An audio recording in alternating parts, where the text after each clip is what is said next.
Evan tightened the last bolt on the cracked manifold inside, leaning back against the engine housing. The steady hum of the freighter's power core filled the silence.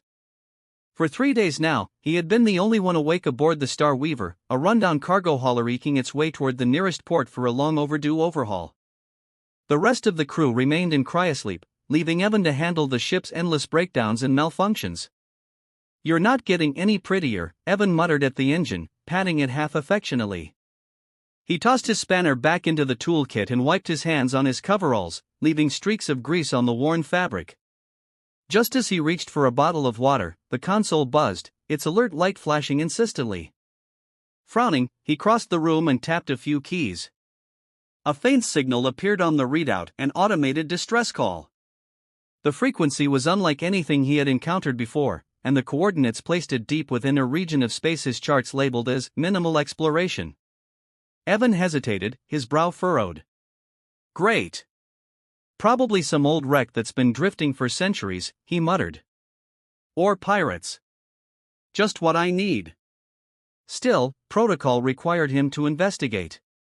Grumbling under his breath, Evan plotted a course toward the signal's origin. He was the only one awake, after all. If it turned out to be a trap, he'd deal with it himself. The Star Weaver creaked and groaned as the engines engaged, but the ship responded faithfully enough. As they approached the source of the signal, the starfield grew dense with particulate clouds and faint, flickering lights. Evan squinted at the screen. The region wasn't entirely uncharted, but it was far from busy.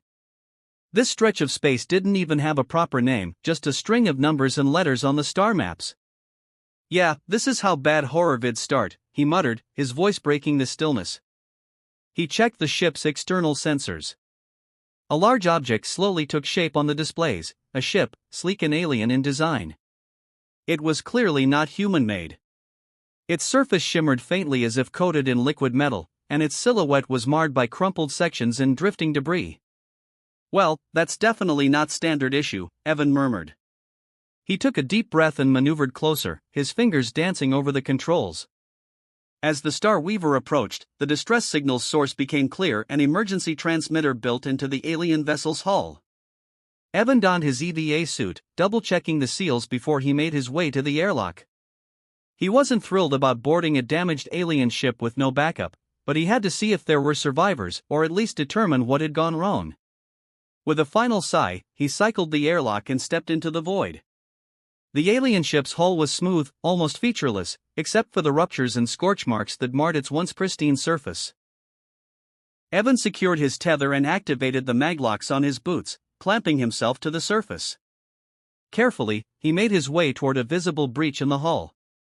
It looked like something had punched through, leaving jagged edges that sparkled faintly in the light from his helmet lamp. Inside, the alien vessel was eerie and unfamiliar.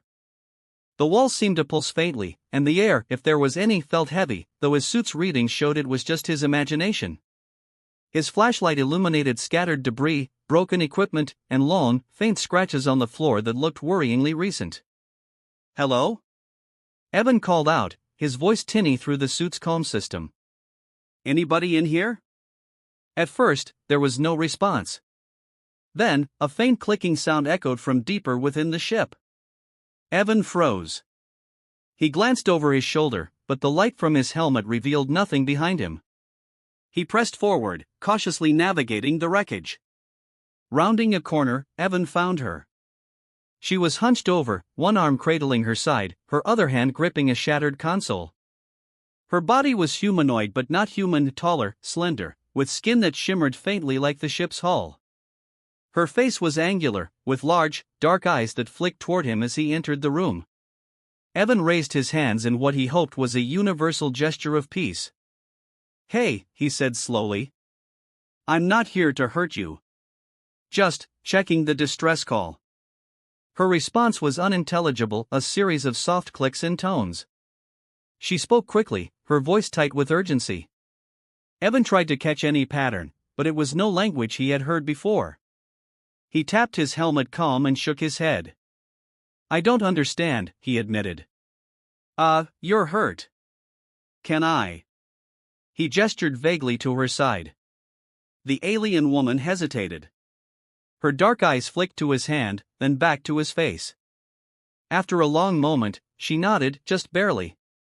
Evan approached slowly, keeping his movements deliberate. He pulled a small medkit from his belt and opened it, revealing a patch of biofoam. He held it up, hoping she'd understand his intention. When she didn't react, he motioned toward her side, his expression questioning. This time, she shifted slightly, allowing him to see a gash that seeped a faintly luminescent liquid. Evan applied the biofoam carefully, and the woman winced, gripping the console more tightly. "Sorry," he muttered. "This is just what I've got. It should stop the bleeding, at least." She watched him closely, her gaze sharp and assessing. When he finished, she spoke again, more clicks and tones. Evan shook his head, frustrated. "I don't know what you're saying," he said. "Can you write it down?" Or, he gestured toward the broken console. "Show me something?"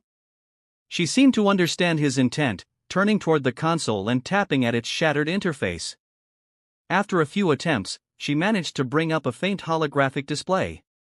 Evan squinted at the symbols, none of them made any sense. But then she pointed at a blinking icon that looked suspiciously like a power core. Evan followed her gaze.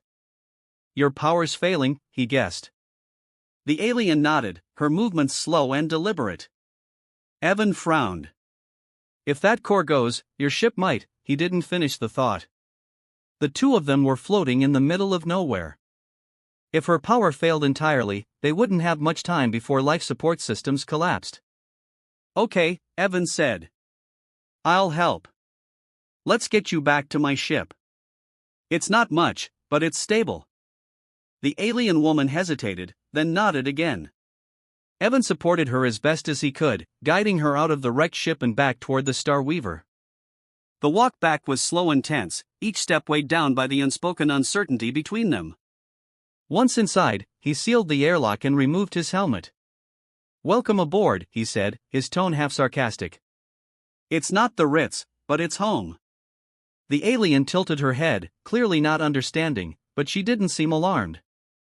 As Evan helped her to a seat, he couldn't help but wonder what he had gotten himself into. The ship was quiet again, except for the faint hum of the engines and the occasional soft sound she made, as if testing her surroundings. "All right," Evan said, rubbing the back of his neck. "You're hurt, your ship's wrecked, and I've got a freighter that barely holds together on a good day. This is going to be fun." The alien woman met his gaze, her expression unreadable. Evan sighed. "Well," he said, "guess we'd better start figuring out how to fix your ship before something else goes wrong. Together."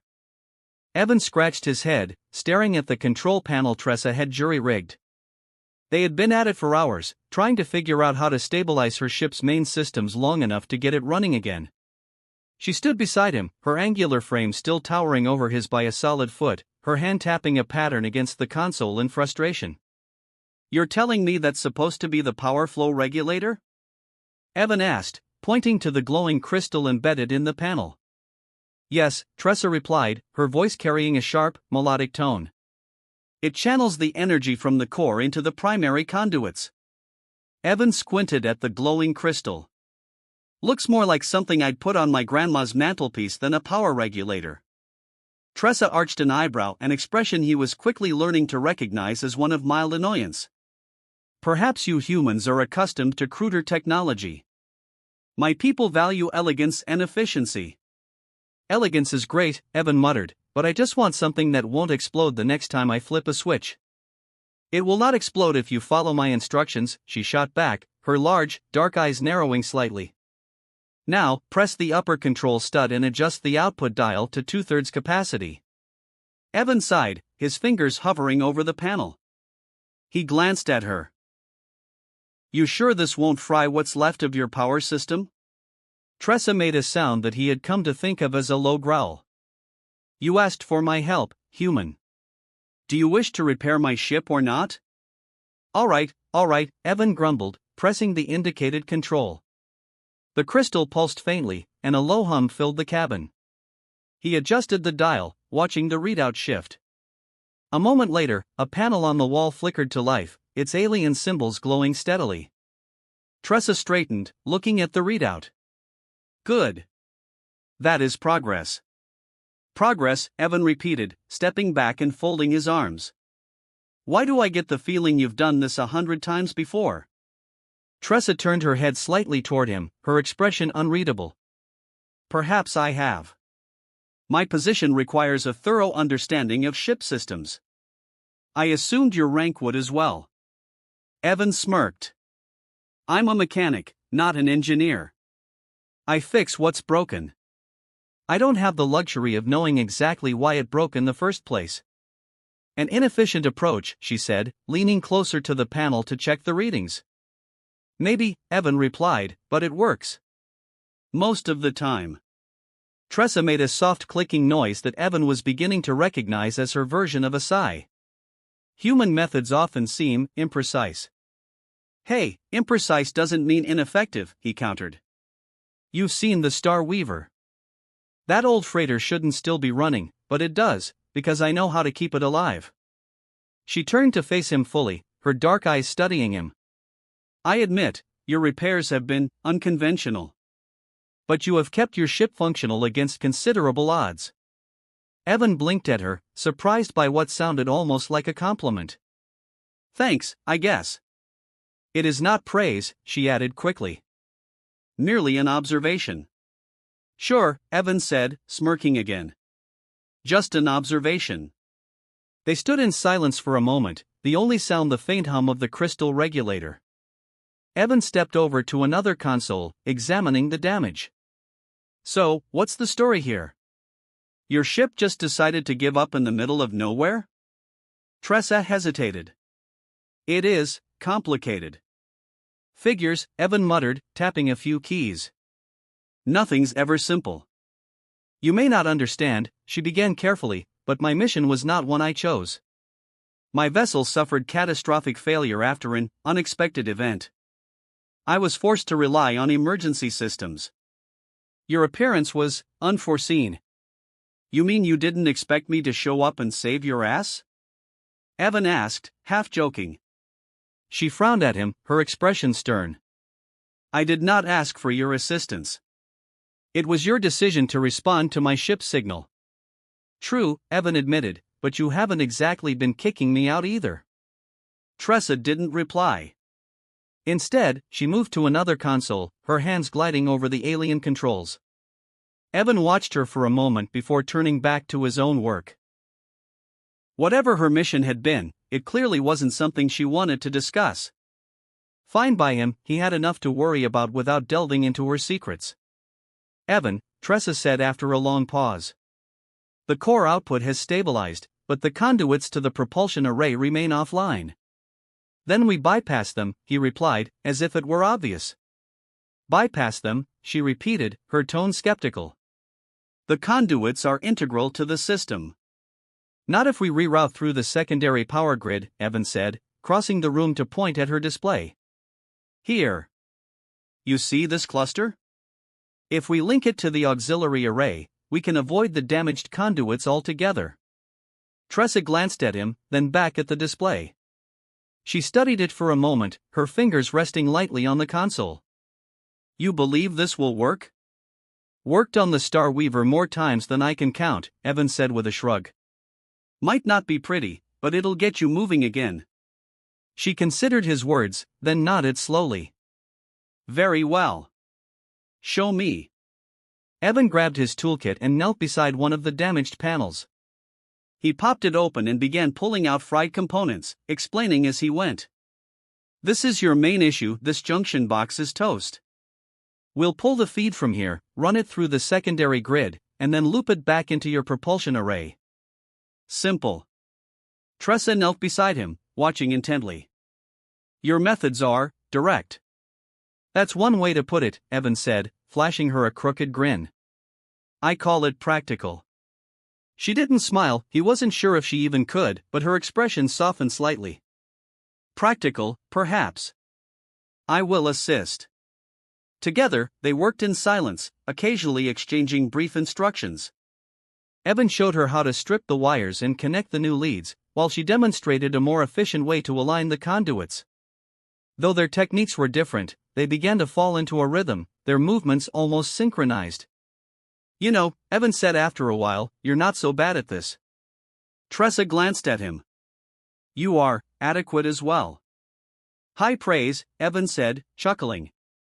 Tressa didn't laugh, but there was a faint flicker of amusement in her gaze. It was the closest thing to camaraderie they had shared since meeting, and for a moment, the tension between them eased. By the time they finished rerouting the power, the propulsion array's readout glowed green. Tressa leaned back, her angular shoulders relaxing slightly. "The system is functional. We may proceed to the next phase." "Great," Evan said, wiping his hands on a rag. "What's the next phase?" "Recalibrating the propulsion thrusters," she replied, standing smoothly. "And ensuring we do not overload the power grid in the process." "Sounds like fun," Evan muttered. He stood as well, stretching his back. "Let's get to it, then." As they moved to the next set of consoles, Evan glanced at Tressa. She was focused, her dark eyes scanning the readouts with unrelenting precision. He still didn't know much about her, but he was starting to get the sense that they weren't so different after all. Both of them were just trying to keep their ships and themselves together. "Well," Evan said after a moment, "at least we're not killing each other." Tressa gave him a sidelong glance. "Not yet." Evan chuckled, shaking his head. "I'll take it." Evan slouched against the bulkhead, chewing on the last remnants of his protein bar. The taste was about as bland as the room's gray walls, but at least it filled the gnawing hunger in his stomach. Tressa sat cross-legged on the floor across from him, her elegant fingers deftly piecing together what looked like a small, intricate engine component. "You ever eat anything that wasn't, dried and vacuum-packed?" Evan asked, gesturing to the shiny foil wrapper in his hand. Tressa didn't look up. "What else is there to eat in space?" "I don't know. Fresh food? Real meat? Vegetables that haven't been turned into little flavorless cubes?" Evan shrugged, tossing the empty wrapper aside. "I mean, back on Earth, we've got fields of crops. Orchards. All kinds of stuff." Tressa tilted her head, her dark eyes briefly meeting his. "That sounds inefficient. Storing prepared sustenance is far more practical." "You call this practical?" Evan held up another sealed ration. "This stuff barely qualifies as food." "Yet you eat it," she replied, her focus returning to the component in her hands. "If it provides energy and nutrition, it serves its purpose." "Sure," Evan said. "If you don't care about enjoying life, I guess." Tressa's hands paused mid-assembly. "Enjoying life?" Evan leaned forward. Actually liking what you eat. Sitting down with a good meal and just savoring it. Don't you have anything like that back on your homeworld?" Tressa hesitated, her angular face unreadable. "We do not prioritize flavor over efficiency. Meals are designed to sustain, not entertain." "Man," Evan said, shaking his head, "that's depressing." "I would call it practical," she replied evenly, her hands resuming their work. "You humans seem to focus on things that serve no functional purpose." Evan couldn't help but chuckle. "And you aliens don't know how to have fun." Tressa arched an eyebrow, her expression skeptical. "Fun?" "Yeah," Evan said. Fun. Relaxing. Letting go of all the stress for a while." She set down the component, her gaze sharp. "Relaxing does not solve problems. It wastes time." Evan groaned, running a hand through his hair. "You're impossible." "I'm just saying, sometimes it helps to take a break. To enjoy something. It's not a waste if it keeps you from losing your mind." Tressa seemed to consider his words, her head tilting slightly. "And this, enjoying things. It prevents you from losing your mind?" Evan nodded. "Exactly." She studied him for a long moment, then picked up the component again. "Perhaps there is some merit in your approach." "I'll take that as a compliment," Evan said, grinning. It was not a compliment, she replied, but her tone had softened ever so slightly. They fell into silence, the hum of the ship's systems filling the gap. Evan leaned back, letting his eyes close for a moment. Talking with Tressa was exhausting, but also strangely satisfying. She didn't pull any punches. He liked that about her. Most people would just nod along to whatever he said, but Tressa made him think. Even if she drove him nuts. Do you ever miss it? Tressa's voice broke the quiet. Miss what? Evan opened one eye to look at her. You're home, she said, her hands still busy assembling the component. Earth. Your people. Evan shrugged.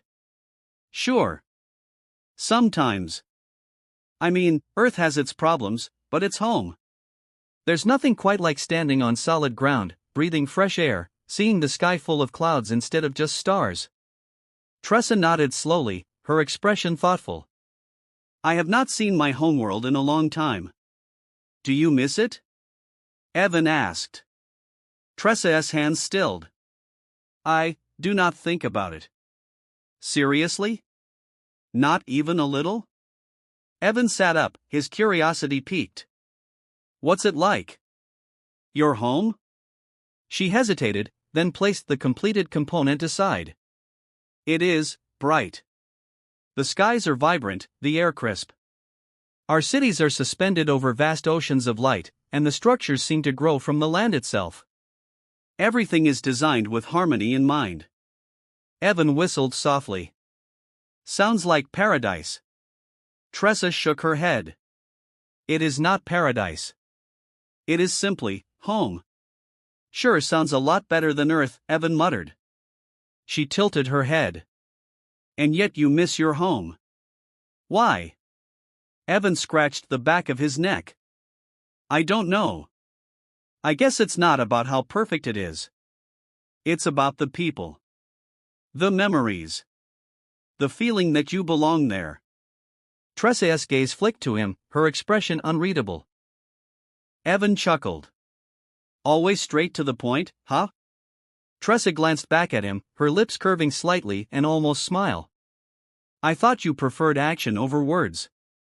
Touché, Evan said, pushing himself to his feet. Let's get it done.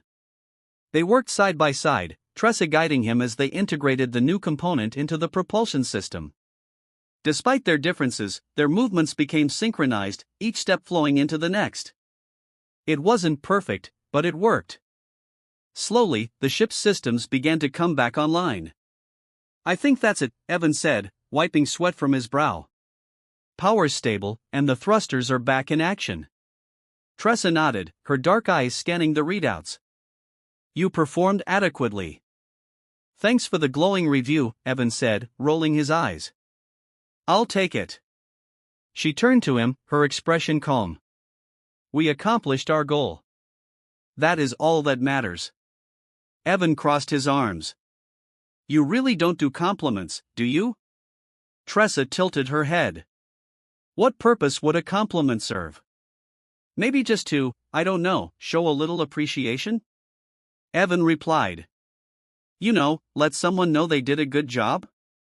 Her eyes narrowed slightly. Is that important to humans? Yeah, Evan said. It kind of is. Tressa considered this for a moment, then nodded once. Very well. You did a good job, Evan. Evan blinked. Wait, really? Yes, she said, her tone matter of fact. You have been helpful. Wow, Evan said, a grin spreading across his face. Thanks, Tressa. That almost sounded genuine. It was not intended to be insincere, she replied. Merely practical. Evan chuckled. I'll take what I can get. Evan leaned over the control panel, frowning at the readouts. The propulsion systems were stable finally, but the nebula's strange energy fields were still playing havoc with the navigational sensors. He slapped the side of the console, as if that might coax it into cooperating. Stupid thing, he muttered. Why can't you just do what I need you to do? Tressa's voice was calm but firm. Hitting the console will not improve its performance. Evan looked over at her. She stood with her usual poised posture, her large, dark eyes watching him in that unsettlingly direct way she had. It was as if she could see right through him. "Thanks for the tip," he said dryly.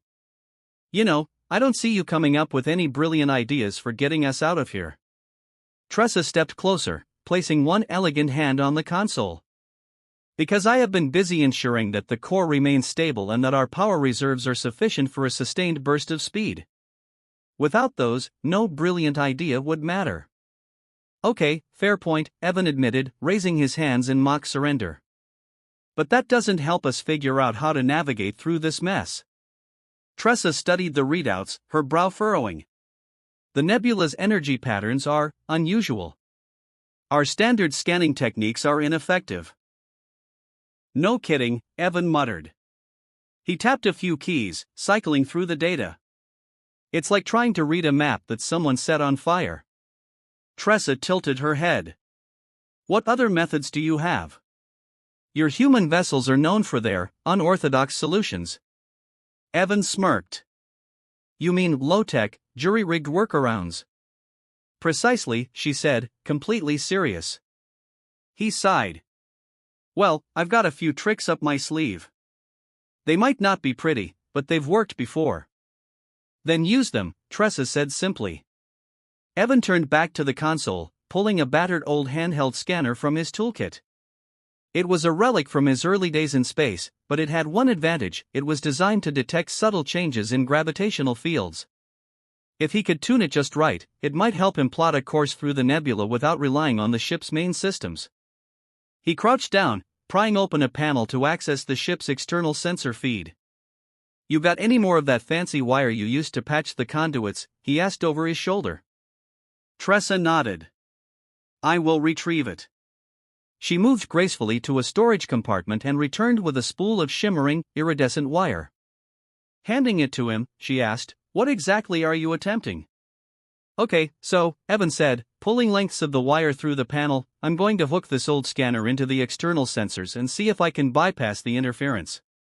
If it works, it'll give us a real-time read on the nebula's gravitational anomalies." Tressa watched him work for a moment, then crouched beside him. "Show me the connection points." "Here and here," Evan said, pointing with his free hand. "If you can hold this steady, I'll get it soldered." Tressa nodded, her fingers steady as she held the wires in place. Evan quickly made the connections, the soldering iron's tip glowing bright in the dim cabin. The faint smell of melted metal filled the air. "That should do it," Evan said after a few minutes. "Let's see if this old thing still works." He flicked on the handheld scanner. Its screen flickered, then stabilized, displaying a crude but usable readout of the local gravitational field. Tressa leaned closer, her eyes narrowing slightly. "It is rudimentary, but it may suffice." "Gee, thanks," Evan said, rolling his eyes. "Let's see what we can map out." They worked together, poring over the scanner's data. Tressa pointed out subtle shifts in the readings that Evan might have overlooked, while he explained the nuances of the scanner's output and how to interpret its low-resolution displays. Slowly, a rough path through the nebula began to emerge. It wasn't perfect, but it was better than nothing. "You know," Evan said, glancing at her, "you're not bad at this." Tressa raised an eyebrow. "I have spent my life navigating far more complex environments." "Well, consider me impressed," he said. "I mean, you're a lot more patient than I'd be if I were dealing with a ship like yours." "I have learned to maintain focus under pressure," Tressa replied, her tone matter-of-fact. "It is a necessary skill." "Still," Evan said, "I don't think I could do what you're doing without losing my cool." "You have done well," Tressa said quietly. Evan blinked, caught off guard. "Wait, what? Was that a compliment?" Tressa looked at him steadily. "You have provided valuable insight. It would be illogical not to acknowledge that." "Wow," Evan said with a chuckle. "Guess I should frame that and hang it on the wall." She tilted her head slightly, her expression softening ever so slightly.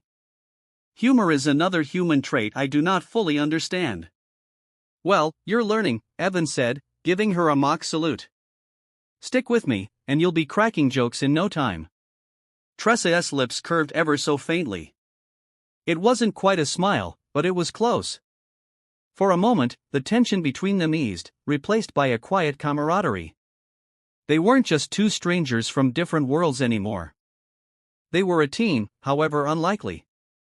"All right," Evan said, snapping back to the task at hand. "We've got a route.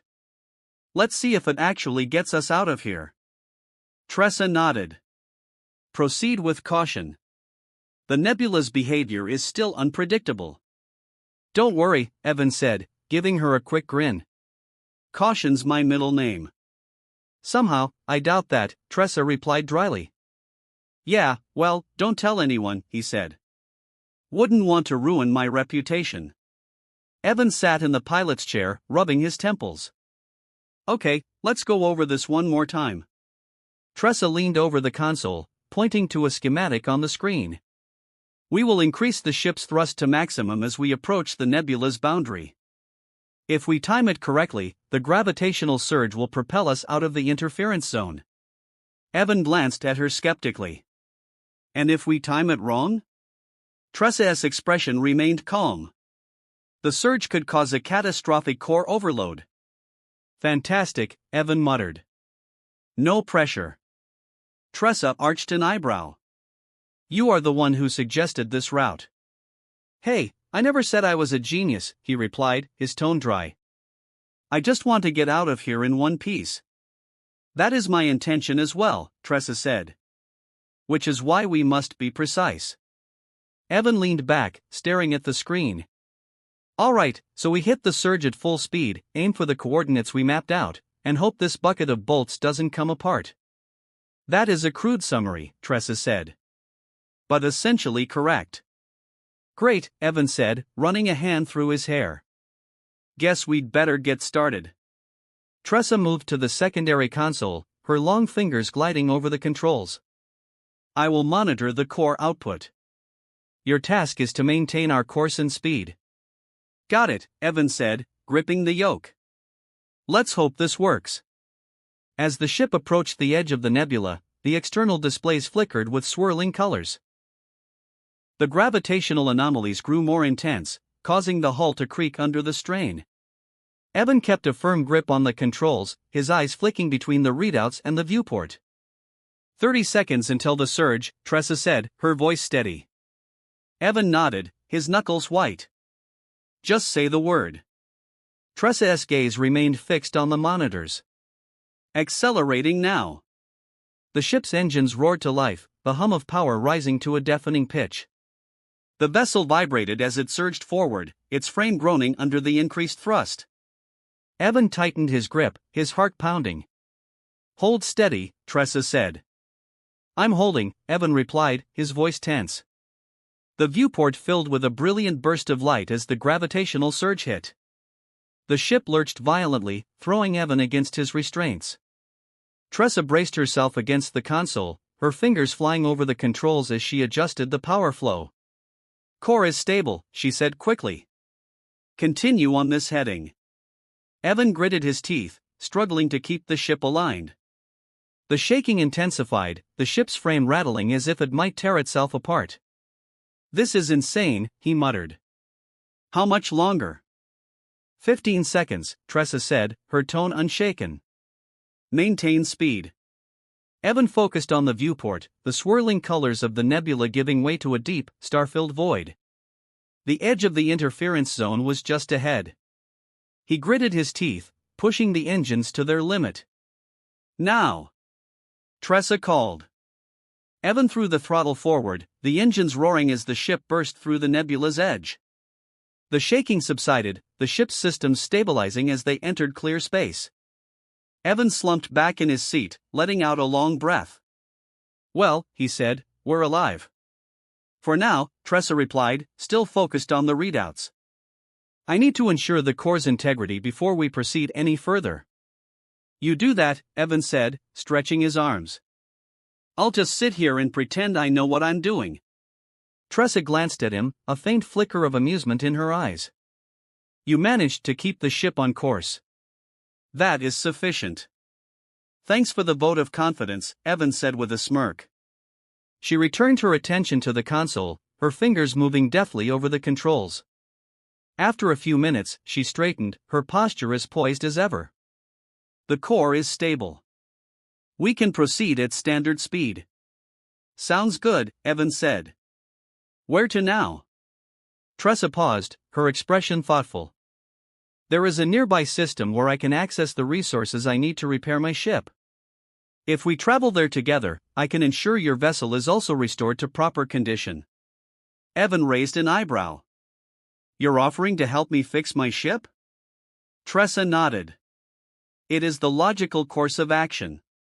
Your vessel is heavily damaged. With my assistance, it can be made fully operational. Well, I'm not gonna say no to that, Evan said. I could definitely use the help. Then it is settled, Tressa said. I will transmit the coordinates. Evan leaned back, crossing his arms. Guess this partnership's not so bad after all. Tressa's expression softened slightly. You are adequate as a pilot. And a mechanic. Wow, Evan said, grinning. Don't get too sentimental on me. She tilted her head, her gaze steady. Sentimentality is not my intent. I know, Evan said, waving a hand. It's just nice to hear something positive once in a while. They sat in companionable silence for a moment, the ship's engines humming steadily as they made their way toward the distant star system. Evan glanced at Tressa, who was studying the navigational display with her usual focus. You know, he said, we made a pretty good team back there. Tressa looked up, meeting his eyes. We succeeded in our objective. That is what matters. Evan chuckled.